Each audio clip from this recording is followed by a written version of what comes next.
all of a sudden here's a game. It's called disc golf. All you need is a frisbee.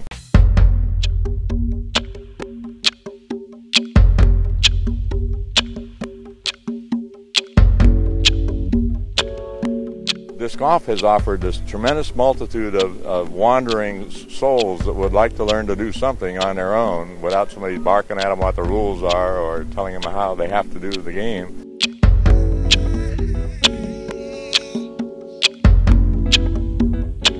You can go into a public park, take your own frisbee, play at your own time, run if you want to, do anything you want, participate in a sport to any degree you want, and nobody tells you anything.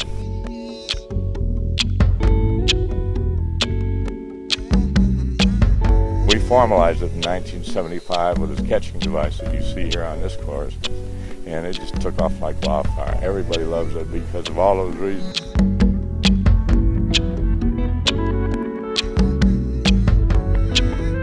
Golf did this for my life, and that's a big payoff for me.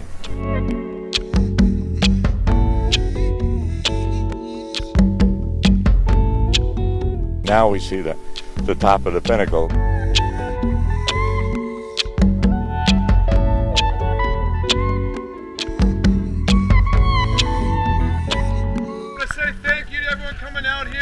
Thanks, Steady Ed, for inventing a great sport that's so addicting and that we all about us together. I have the biggest family of anybody in the world.